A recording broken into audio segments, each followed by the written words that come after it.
You're listening to the Iterators of the Imperium.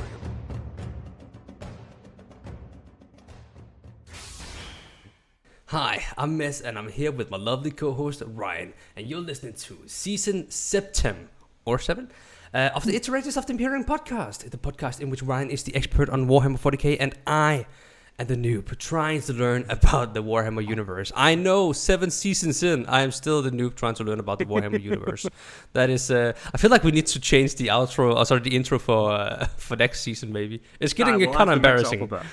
Have to mix up to a be bit. fair though, I know a fair bit of actually Warhammer at this point, no? You do, yeah. You really do. I'm no expert, but like I know stuff. I know events. I know people. I know, yeah. Yeah. Oh yeah. You're picking it up as we go. It's just there's a lot, man. There is just a lot. Like that's the thing. I know like a general like knowledge of Warhammer, but like in depth, don't ask me questions. I remember stuff, but I can't. Like I'm not the full iterator here. Like, also, sorry. Yeah? No, go ahead. No, I just went on a full spiel. We should probably engage the people by saying what we're doing today. Oh yeah, we're going to be covering the Devastation of Baal today, as our next stage in Dante's storyline. We kind of did the prep work for it last time, so like, you know, how Dante prepared and how the Blood Angels as a sanguinary brotherhood, I guess. Sanguinary Brotherhood is the term that they use to refer to all the chapters that came from the Legion. So I guess it's how they prepared by just getting everyone together. And the fact that Mephiston is not involved anymore because he trapped himself in a cave. Conveniently. Amazing. Yeah, I don't know why they had to write him out of the story. I guess because he couldn't do anything even if he was out fighting. I guess, perhaps. Well, because, it's not that he couldn't do anything, it's that he would be just a normal guy. Because, when the Tyranids invade, being that many of them, their hive mind blocks out the warp. So it's called the shadow in the warp. So, you can't really do Psyker shit very much when they're around, when there's an army of the fuckers coming at you, you know? So I think maybe that's why they had a bunch of the librarians all just kind of trapped away.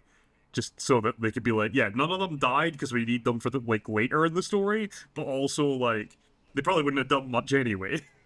You know? Yeah. So let's get right to it. Yes? Yes. Cool. So, little summary thing, I guess, right? It is the year 999 of the 41st millennia, so 41,999, right? That is a very, very important part of the story for this, as you will discover later. We have 29,000-ish Space Marines, all in various shades of red, split up among 3 planets and an orbital fleet, waiting to be ransacked by an entire endless sea of space bugs. Yes, setting the scene, yes. Yeah, that's it. This is what we're dealing with, right? Yeah. So we're going to get right into it. Obviously, the space fleet deal with the bugs first, right? So, as they're waiting, obviously, the shadow and the warp descends before the bugs turn up. So they get this, kind of creepy darkness over them.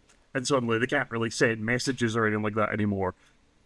And then the radars just light up with, red enemy icons as this sea of bugs flows towards them. And although it does turn into, space battle carnage, right, which would be very cool, there's nukes flying everywhere, there's, ships getting torn apart, there's giant space bug ships getting blown to pieces. But, let's be honest, the space fleet was never going to survive this. They're all wiped out, right? Their whole point was, they knew they were going to die. They just wanted to, thin the numbers a bit to give the guys on the ground a fighting chance. I guess the most notable part of this is that an entire chapter is wiped out in this. Chapter Master Fallerdark and...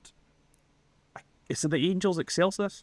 I can't remember what his chapter's called, but yes, the Angels Excelsis. They are wiped out to a man because they are a fleet-based chapter, so they don't have a home world, they only have ships. So they just brought everything to this situation, and all of it was destroyed. So, yeah, That's a we're lot like of 10 damage. minutes in, and like one of the generals is already gone. That's a lot of damage. Yeah.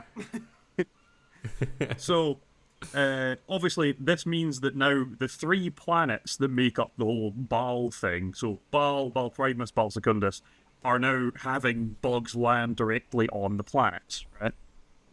And again, all-out carnage breaks out, but now it's like man on bug rather than spaceship on spaceship or spaceship on bug or whatever the fuck else. Now, we're obviously going to primarily focus on the Dante part of this because that's the important bit for us, but we will sidestep a little bit purely because it's, you know, a good framing device and it's an interesting part of the story. But as far as the Dante part goes, Dante is obviously based in, you know, the main fortress on Baal, the Arx Angelicum, right? The whole Blood Angels fortress. And they had set up some pretty good defenses, right? So, like, they have the usual, like, cannons on the walls, and they have, like, conscripted tons of humans and just basically taped a gun to their hands and went, fire or we'll fire on you, right? It's like, just keep shooting in the general direction of the bugs. We don't care if you hit them, just fire. You'll hit something. There's that many of them. They obviously had a ton of Space Marines, up to a certain amount, obviously, because limited numbers. They had a shield that obviously stopped artillery attacking the fortress and flying shit from getting in. And then outside the fortress, or outside the shield, they had built a moat. And you might think a moat is only effective against, like, medieval knights in plate armor that can't swim, right? Or on horses, right? But, do you remember way back at the start of this story when Dante was a kid and he was with the other 2 boys on the way to do the glider bit and one of them drinks from the water and it, like, they fill the moat with that stuff. So, if anything that touches it will have the moisture forcibly ripped out of its body. Just wither away to a husk. Which, honestly, solid moat plan. Now, as great an idea as that is, and as effective as it is, unfortunately, Tyranids are not to be fucked with, I guess is the way to say this. Tyranids, you gotta remember, hive mind, right? So it's all one entity controlling all the bodies, right? They know, like, they have no regard for individual life other than the synapse creatures, which are the bigger ones that, you know, like, spread the hive mind, like Wi-Fi later, right?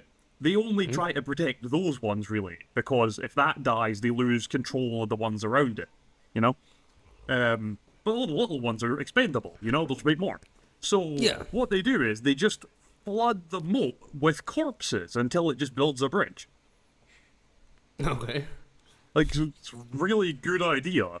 But obviously it kills tons of Tyranids, but, like, it's a good idea. And,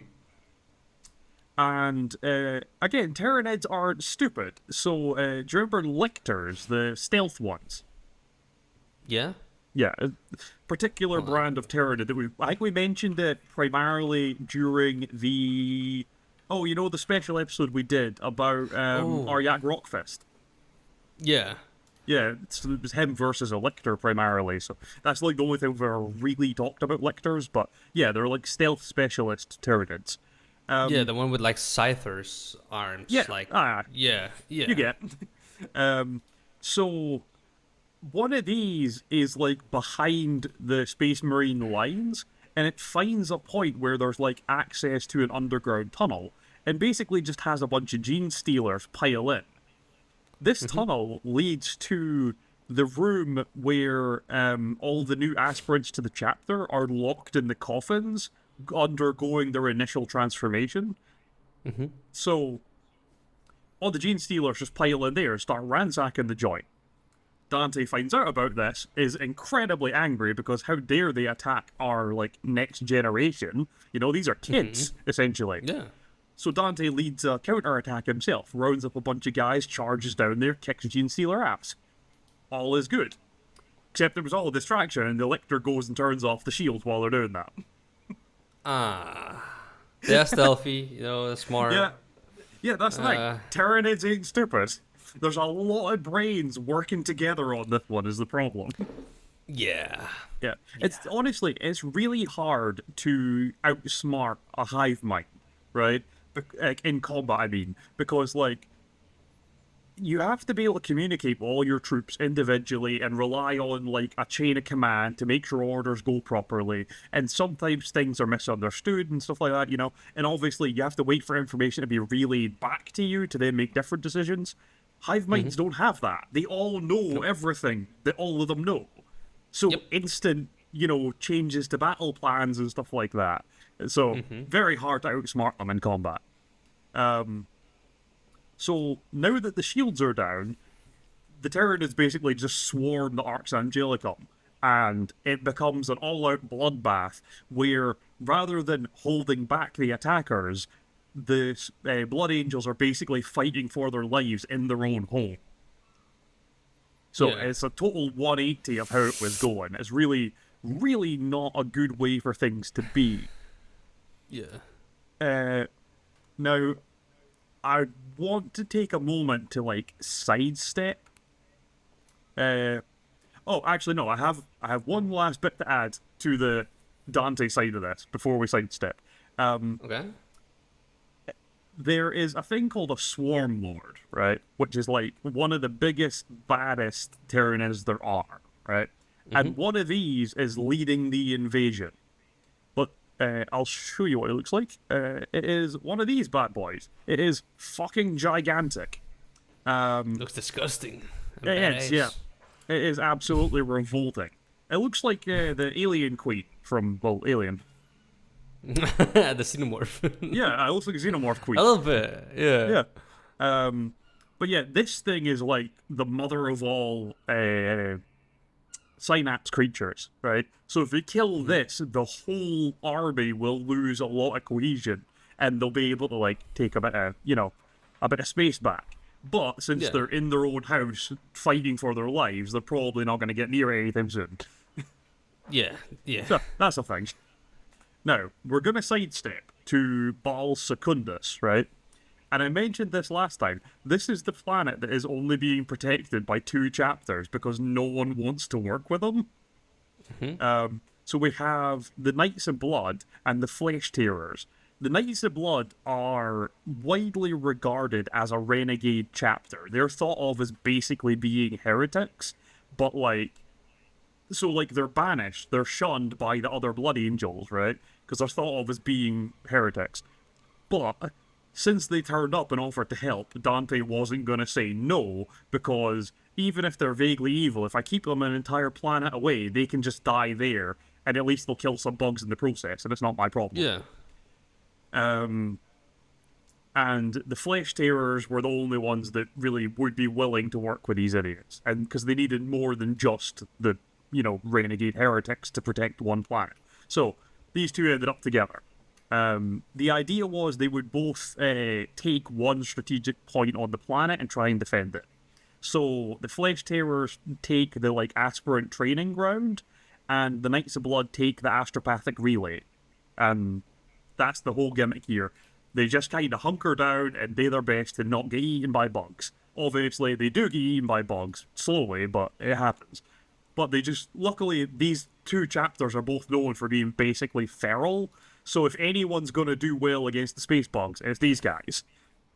So, these 2 chapters of 3,000 people each do better than most of the major defenses on Baal itself. Because they're fuck guns, let's just go in barehanded. Killing bugs using other bugs, just picking up and swinging them at each other and stuff Yeah, it prompts the question of who would win in a fight, 100 space bugs or 1 Flesh Tearer? The answer is definitely Flesh Tearer if it's only 100 space bugs, by the way. Once you get into 1,000, you're like, probably not. So, I feel like these guys are a good way to move forward with this. They're a good framing device. We'll stick to Baal Secundus for a bit, right? So, the war goes on. Numbers are getting lower and lower, and eventually, when things start to look really bad, and They're like, surely things are worse on actual Baal, right? Gabriel Seth, the guy who runs the Flesh Terrors, basically they join up with the Knights of Blood, and he says to Santor Jewel? It's something Jewel. Anyway, the guy who runs the Knights of Blood, says to him, look, we're calling a retreat. You guys get in the shuttles and fuck off back to Baal, and like we'll protect this place, hold them back. You go be reinforcements, because even if there's like 300 of you left, they still fucking need you, so get to it, right? Yeah. And that's the plan, right? So they start kind of all retreating back to wherever their ships are. Obviously, that takes a while, because you're doing it while fighting an army of spacebugs. Now, this is all a great plan, right? Until you take into account the date. Right? You know, I said the date's really important. Yeah, you said the date was really important. Yeah. So there's a lot of dates in 40k that are really important, right? Because, like, there's, you know, the birth of Slanesh is obviously a certain year, and that's a big deal. There's loads of them that are a really big deal. Do you happen to remember what happened right at the end of the 41st millennia? I feel like it's a big war, but I can't remember what it's called. Yeah, no, you got that part, yeah. You know the ones where it's like, what is your name? I know, but like, what is it? No, I'm actually joking. Yeah, I'm blanking right now. That's the word for it. All right. So, right at the end of the 41st millennia is when the 13th Black Crusade is going on. Yep. And Abaddon destroys Cadia, which causes the galaxy to basically tear in half as the Eye of Terror grows. Just right. Yeah. Thank you. So and that's why you're the expert on Warhammer 40k.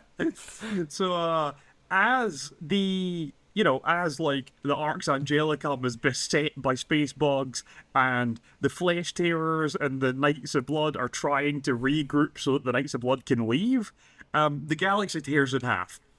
And you might remember, when the galaxy tore in half, it allowed a lot of demons to turn up in a lot of places, including on the home world, Terra. But one of the places a lot of them turned up was Baal during this. So all of a sudden, there was just a shitload of corny demons all over all the battlefields on the 3 planets of Baal. Just among the space bugs, among the space marines, just everywhere, demons. So suddenly there's now a third faction in here who's helping to slaughter everything. I think the demons massively outnumbered the space marines as well, so they did a lot of killing of the space bugs, which is lucky. Yeah.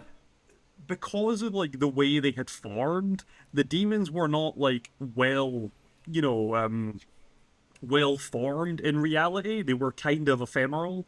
So, they were banished fairly easily with a bit of damage. But because there was, a huge amount of them, they kind of came out of nowhere, they decimated the numbers on every side. So, all of a sudden, there's demons everywhere, and then, even more suddenly, shitloads of more people are dead, including an ungodly amount of space bugs. Like, solid 30 to 40% of the space bugs overall just died here. Just gone. Yeah. Just because of the demons. And a couple of things come with this. Do you remember Mephisto's storyline in this? The reason he was in a cave is because he had this dream that Ka Banda, the demon that almost killed Sanguinius back in the day, was going to come and try and murder all the Blood Angels. So he was trying to summon him, or kill him beforehand, basically, so that he couldn't turn up during the war. And he failed to do that. So, all of a sudden, Ka Banda just pummels into the planet of Baal Secundus like a flaming demonic flesh meteor, just launched from orbit. So suddenly, you've got this big fucker running around on the battlefield. Yeah, and I guess the third of 5 major things that there's a lot of factors in this war that are related to the galaxy tearing in half. So I guess number 3 is that a big part of the Knights of Blood being like as renegades and stuff is that, again, like the Flesh Tearers, they're always really close to just going feral into the Black Rage.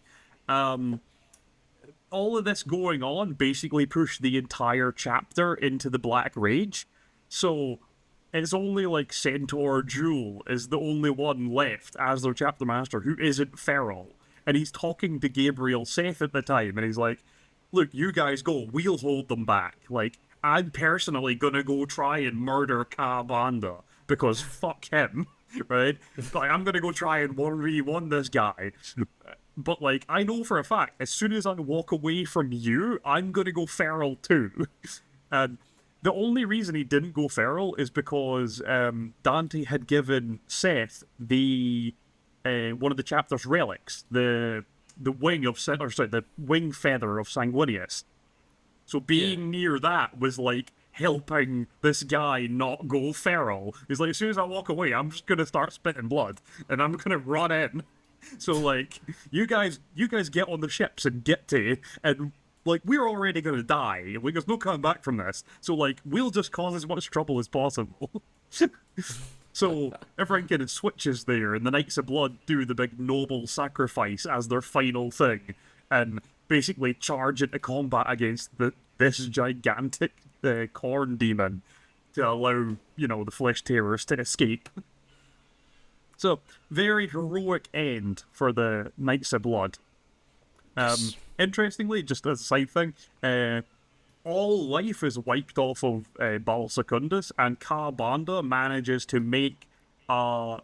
to write his name in skulls so large that it can be read from Baal. Okay. Yeah. Although he doesn't then go to Baal to get involved. He genuinely turned up here to help. He came here specifically for the purpose of killing the Tyranids and, like, helping the Blood Angels. It's kind of that thing of, like, if anyone's going to kill you, it's going to be me. You know? I am not letting the fucking space bugs take this shit. These are my bitches. Yeah, I will be the one to hunt them down. These are my enemies. And it turns out Kabanda doesn't like to share. So, we're going to go back to Dante, the main part of this, right? So, obviously, while all that's going on, obviously, they're still fighting to protect the last bastion, the Arx Angelicum. And their numbers are getting lower and lower, because if you're on the defensive in that kind of scale of battle, it is just a matter of time, right? It's just a bloody siege. It's going to happen one way or another. And once the Blood Angels only have around 2,000 defenders left in the Arcs, so, like, you need to keep in mind that Dante wants nothing more than to die at this point, right? He's old, he's done his bit, he's sick of this shit. So he decides, once there's only around 2,000 of them left, and he's looking at everyone going, this is pretty grim, he decides, I'm gonna 1v1 the Swarm Lord. Like, I am just gonna go out and 1v1 this big dude. As you do. Yeah. Like, it's everything or nothing. I'm taking him out or I'm dying trying. Yeah. The only issue is Dante has to get to him, right? And, like, there's a ton of space bugs between the two of them. So Dante goes full Leroy Jenkins and just runs head first into the crowd of them. Luckily, Dante's men believe in him a great deal and are willing to throw down their lives for him. So a bunch of his guys run out with him to help him get there. He also has a death company in the basement, which is a bunch of feral blood angels that he's put in black armor for specifically occasions like this. So he just unleashes them into the battlefield to go and, soak up some hits and cause some carnage, then charges out with his, like, guys at his back that are willing to die for him. And they all, like, peel off to intercept, like, oncoming attacks so Dante can keep moving. And as things are starting to look like Dante's about to be swarmed, out of the warp forms, like, a squad around him of flaming, ghostly space marines that protect him so he can get to the Swarm Lord. So, it is so important that he makes it to this fight with the Swarm Lord that the fucking Legion of the Damned has spawned from hell to protect him. Just fucking wild, right? It's so dramatic. Yeah. So Dante reaches the Swarm Lord, battle kicks off, right? Obviously, the thing is gigantic. One hit is one good hit will kill Dante. Luckily, Dante loves a jetpack, so he kind of just uses that to help him maneuver and dodge and stuff like that. The two of them land a bunch of hits on each other. Dante's bleeding heavily. That thing's beaten to shit. I'm pretty sure he takes one of his arms off. Yeah, he like axes one of its 4 arms clean off of it, I'm pretty sure. And then eventually Dante manages to get really close to its face, plants his pistol against its face, and fires.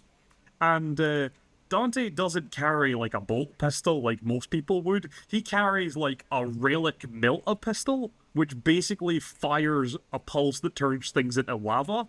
So it just kind of blows his head apart and melts it at the same time, and it just drops. Ugh, sounds disgusting and nice. Yep, but there's a reason Dante carries this gun. It's a really weird weapon to carry, because, like, it is only really useful at point-blank range, but you're like, yeah, at point-blank range, it'll kill basically anything, though, so, like, if you're willing to take that chance, or if you're worried you'll end up in that situation, you may as well have it. Yeah, I mean, it works, you know? In this situation, it works. Yeah. And once it, like, falls down dead, Dante basically does the same thing. His job is done. He is absolutely finished, right? Just falls on his back and proceeds to succumb to his grievous wounds. Because, like, with that thing dead, the Tyranid army basically just stops having the hive mind now. So they all kind of go into a bit of chaos, and his guys will be able to fight back properly, you know? A much easier time fighting back. But Dante's lying there battered and bleeding, and basically is just like, I won. I can die now. Like, I am finished. He's done everything he would. He gave his guys a chance they would realistically not have otherwise, because no one else is going to take the thing down. So now he can just die knowing he's done his duty. So he lies there dying. And, you know, like, the sound fades out, so it's just silence that is all I can hear, and then his vision fades to darkness. And that darkness is replaced by light. And he kind of looks up and sees the Sanguinor standing over him. And he's like, yes, you finally came to claim my soul. Take me, please. And the Sanguinor just, like, points to the side, and he's like, follows it. And he sees Sanguinius' face. Right? Okay.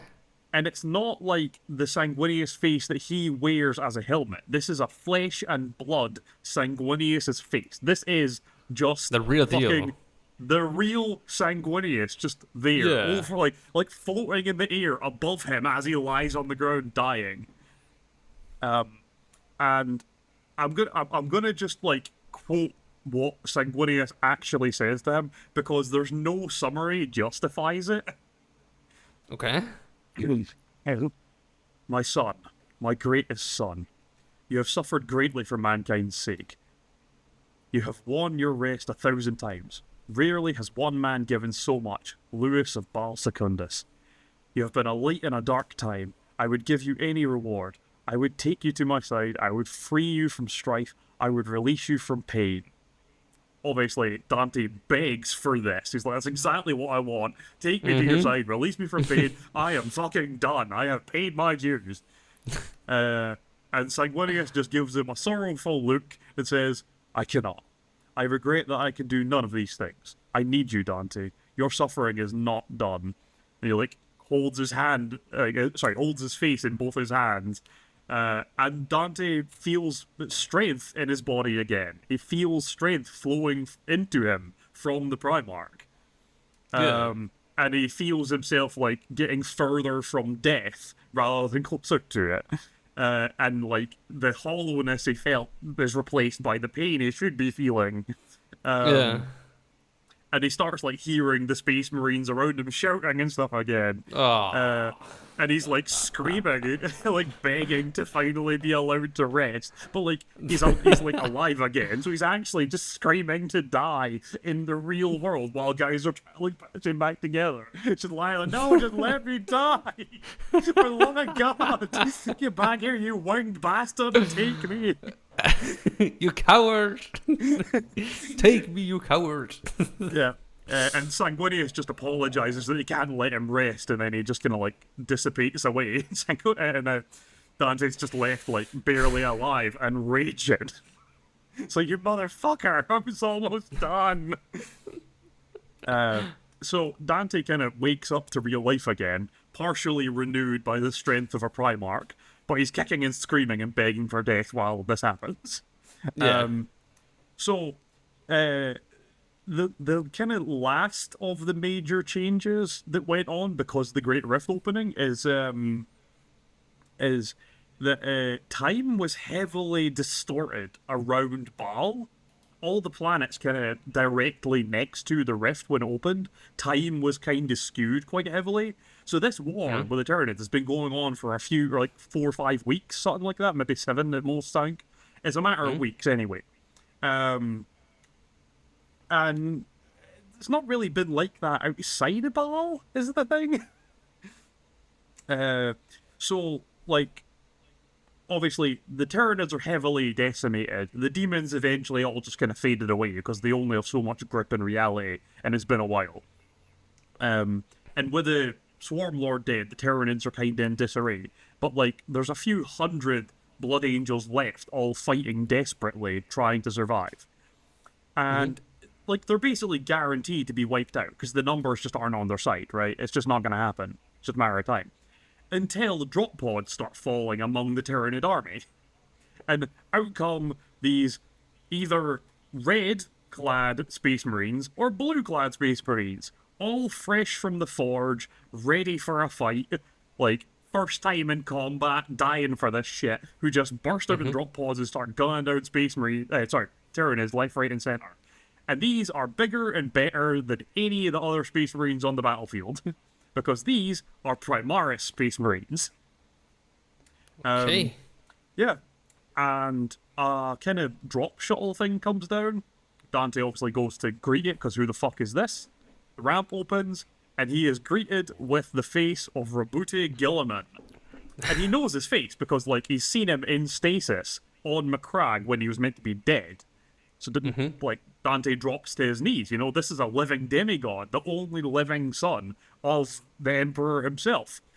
And the funniest thing is basically just that Gilliman's response to Dante kneeling before him and being, like, bewildered about his presence is to basically be like, get up, you moron. I will not accept humility from you of all people.